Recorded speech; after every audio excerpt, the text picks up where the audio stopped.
there's 2 closes on every sales call. First, you're closing on doing this. That's the hardest part because that encompasses them wanting to see themselves doing it, which in her case, your prospect, her identity, she was insulting the thing she wanted to do. So that had to be overcome to do this. And this means like just working together to make this work.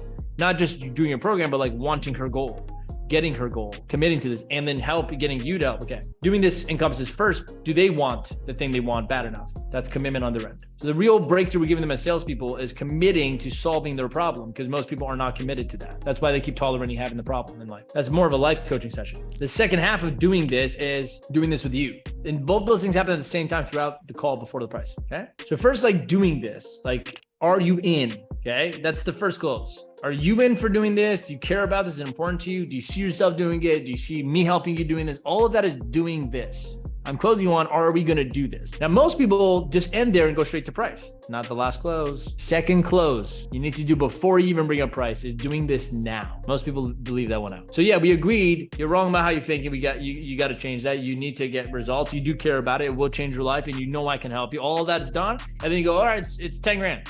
They go, you okay? A month from now I'll start. So if you did your job right in the first close, which is doing this, you collected a lot of assets of pain that are affecting their life today. So the second focus of the conversation before price is all about doing it now, not waiting. Hey, you know your life is bad about this, but why would you wait a month? And I have a question in the script that actually brings that part out. I go, so first I go, what's stopping you from going out there and doing this all on your own without any help? That gives you the confession, that gives you the permission to insert an offer because they go, I don't know how.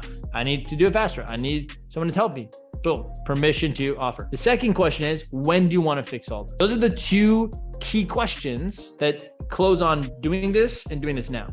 When you go, when do you want to fix all this? Exactly that way. We don't say, when do you want to start? So what do you want to achieve this? No. When do you want to fix all of this? All the shit you told me about. It's a really important question to ask that way. They go, most of the time they go, as soon as possible, obviously. Like, are you sure? And you sure I can help you fix this? Like before we even talk about price, I just want to know, like, are you 100%? I'm closing on these 2 things, doing this and doing this with me, for yourself in your life and doing this now. And then you go into price. See, if you do these 2 things really well, 90% of the weightlifting on the front end, when you get after the price, you'll deal with maybe 10% resistance and the objections don't even come up most of the time. Most of the time, it's actually just, they admit to you they're afraid. It's not even an objection. Like they're not making excuses that are not real. They're actually telling you, oh my God, it's a lot.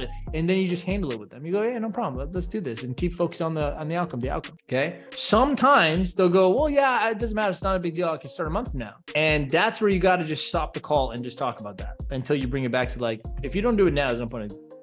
I promise you, it's like a 99% accuracy rate with you won't close unless you do these 2 things. 1% of the time is an exception. But every now and then you got some really go-getter person who's like, doesn't matter if you close me, I wanted to do this. But like, you can't base your strategy on that. It has to be based on the things that are as majority absolute. So those are the 2 things you need to know to close on before you even get to price. That's what you should have been focused on. And the script I have written is psychologically designed to pull those things out and confirm them before you get to price. Make sense?